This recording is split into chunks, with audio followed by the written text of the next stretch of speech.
Namaste. Amen, and blessed be.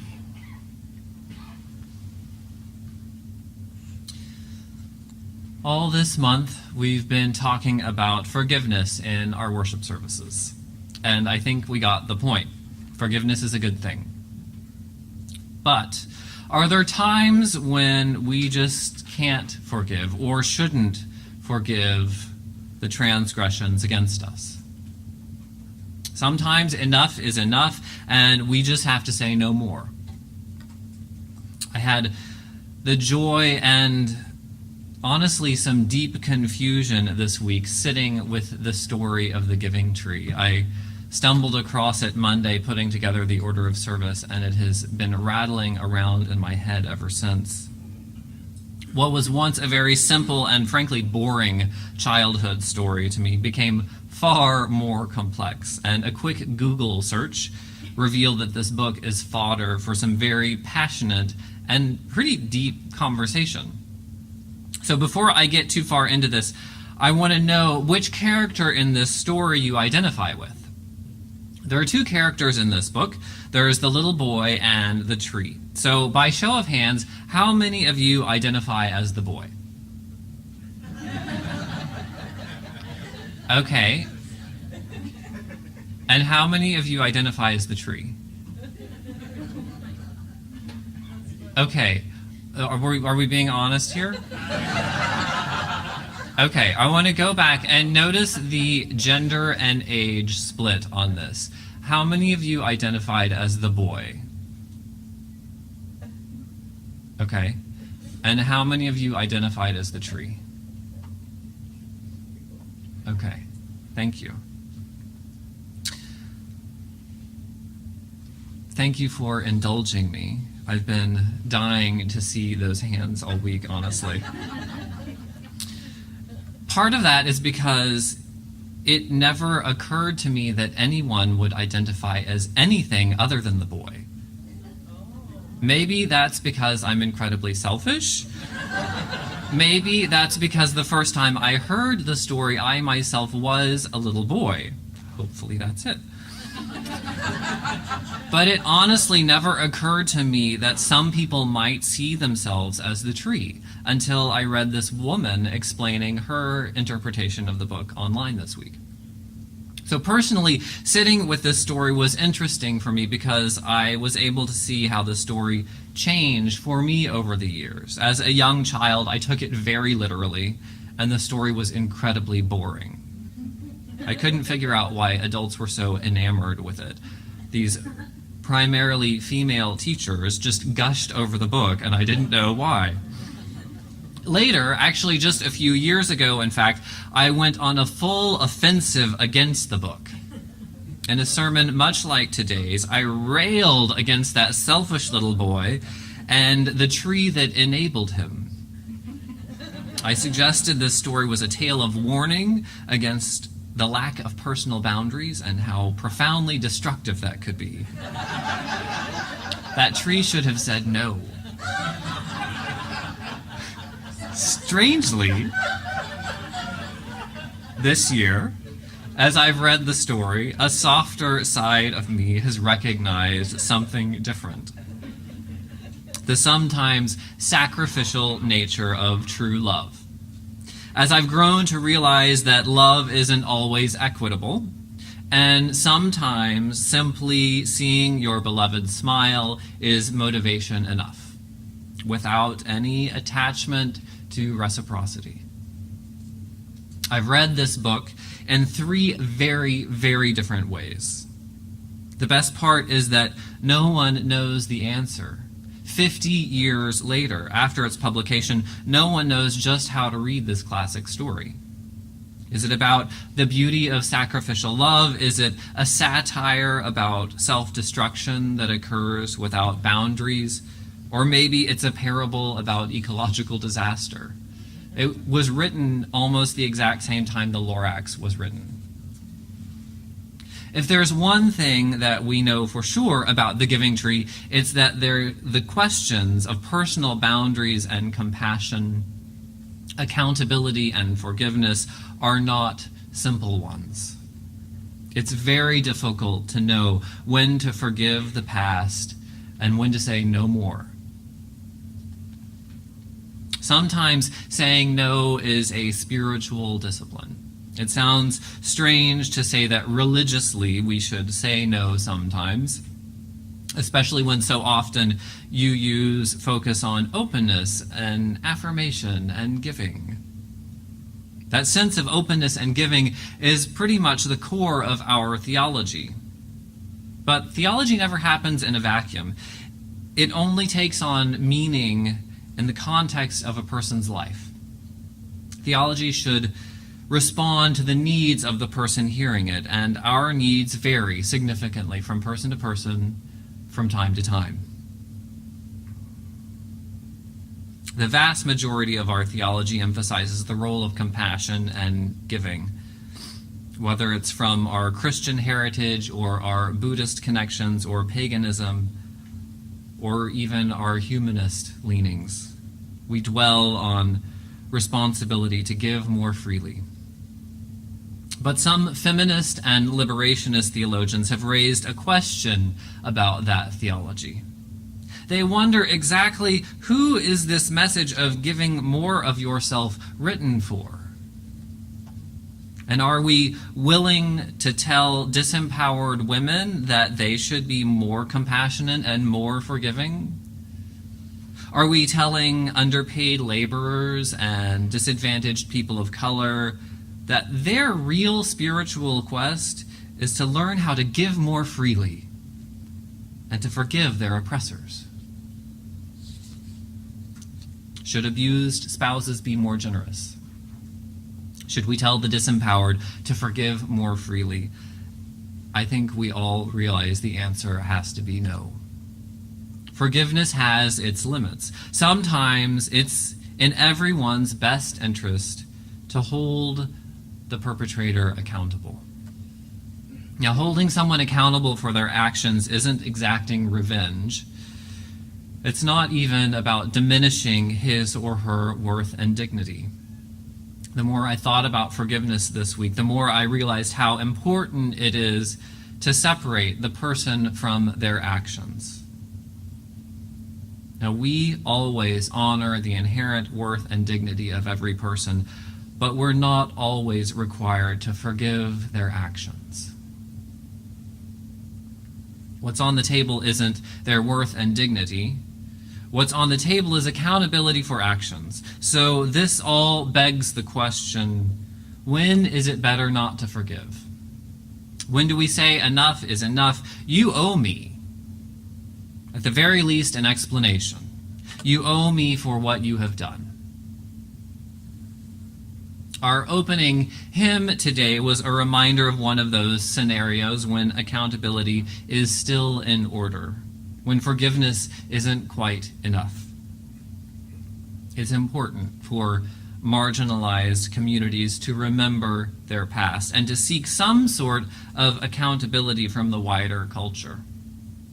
It's not about punishment or revenge. It's about making the relationship right. So just a few weeks ago, I was finally able to see the movie The Imitation Game with some of our youth. It's about the British genius named Alan Turing, and he cracked the code that Nazis were using for secret communication during World War II. And to crack that code, he built this sort of predecessor to what we know as a computer. His intellectual contributions made immeasurable impact in helping defeat the Nazi military. But eventually it came to light that Alan Turing was also gay. So under the laws of the time, he faced two options for his moral offense, either imprisonment or undergoing damaging hormone therapy to cure him of his homosexuality. This was the fate of a war hero and genius in 1950s Britain. Shame, imprisonment, and medical experimentation.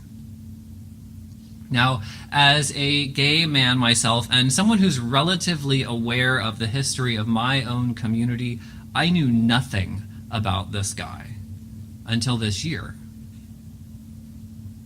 It's important that we tell these stories because the impact of historical injustices shape people's lives for decades to come. It wasn't until 2013 that he was granted a royal pardon after his death. But there are many, many more men who lived for years with a criminal record because of their homosexuality. It wasn't until 2012 that they were able to go back and get their criminal records expunged. Sometimes accountability is in order.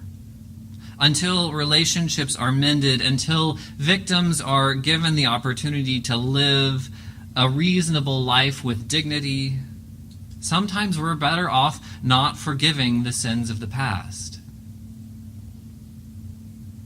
And holding accountability isn't just about social justice, even though that's been the major thrust so far. Sometimes we're better off as individual people when we hold one another accountable. I've seen often in my own life, quick and easy forgiveness can be a way of really disengaging with another person instead of taking the effort to improve a relationship through a conversation. At the previous congregation where I served, one of our members had experienced several traumatic brain injuries, and her recovery over the years was tremendous. But one of the challenges that stuck with her was this ability to navigate social situations, or I should say inability. She couldn't really edit her speech very well.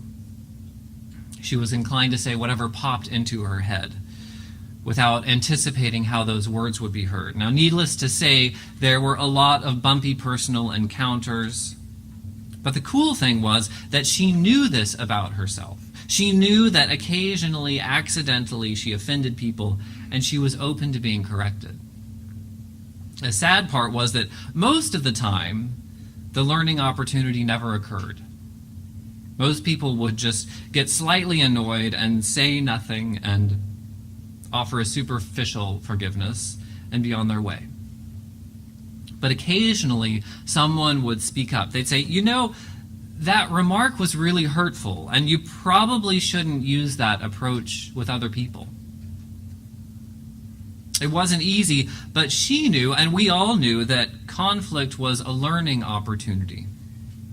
Accountability for her mistakes was the best way for her to learn, and being held accountable offered her the opportunity to sincerely apologize for what was a completely inadvertent injury that she had caused. That full process of accountability, apology, and forgiveness helped everyone to see a more human side of each other, rather than a superficial forgiveness. Holding people accountable for their actions is hard work, but in some cases it becomes our obligation. It's a learning opportunity for the offender, and it might help protect other people. I am reminded here of the very thorny issue of sexual assault. Now, sexual assault is the most underreported crime ever, with 68%, wow, hi kids, 68% of them left unreported. That's a staggering statistic from the Justice Department. 68% of sexual assaults are never reported to the police. Now, it's a personal violation that I cannot imagine. It has to be tremendously destructive to the survivor's confidence and ability to trust others. And I also know that sometimes survivors are treated more like pieces of evidence than as injured human beings. Still, reporting rape, holding perpetrators accountable for their actions is one of the best ways to protect other people. This isn't necessarily about punishment, so much as it is preventing the crime from occurring again and again to other people. Forgiveness is a good thing, but it has its limits. Sometimes we're all better off when people are held accountable for their actions. Now, I want to mention one last area where we are called to seek accountability more often. We as people of faith are responsible for naming and condemning bigotry and violence that hide behind religion. We're big fans of religious pluralism as Unitarian Universalists. Religious liberty is a beautiful thing, and we all need the freedom to worship or not worship as we see fit. But when religious traditions dehumanize people and sanction violence, we're called to stand up and say no. It doesn't matter if they are Christian or Muslim or Jewish or Buddhist perpetrators. These are the ones I name because they're the largest ones and the ones that I know are currently causing serious violence around the globe. Depending on the circles that you run in and the way they pick their favorites, it may be a very unpopular thing to point out, but we have to. Religion is not a valid excuse for violence or oppression.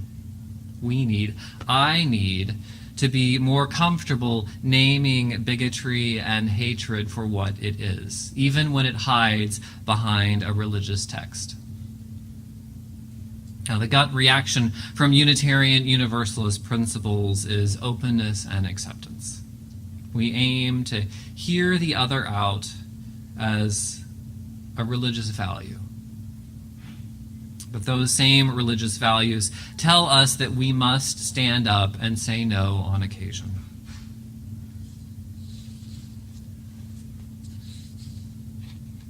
So I want to summarize some of those times when we say no in conclusion.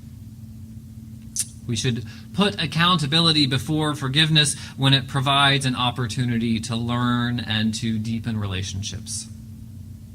Think of how much richer the story of the giving tree might have been if just once the tree said, "I miss you when you leave," or "I need some of those branches to collect sunlight." And we should put accountability before forgiveness when it helps us remember a historical injustice that still haunts the present. Because as long as Southerners claim that the rebel flag is just about pride, as long as women make significantly less money for doing the same job, as long as some people think this land was discovered by Europeans, we must remember the injustices of the past and seek some accountability instead of doling out forgiveness. And finally, we should put accountability before forgiveness when it might save another person from the same fate, without distraction from the inherent worth and dignity of anyone. Without invoking violence or revenge, we can strive to protect people who might otherwise be victims. Forgiveness is a beautiful thing. It's a necessary part of our human lives, but sometimes we're obligated to hold others accountable. Now, there's a beauty to both sides of this story, forgiveness and accountability. Just like the mystery behind the giving tree. So may we be open to finding wisdom in both ways and challenging ourselves from time to time to do more of that way that feels a little bit uncomfortable. Amen.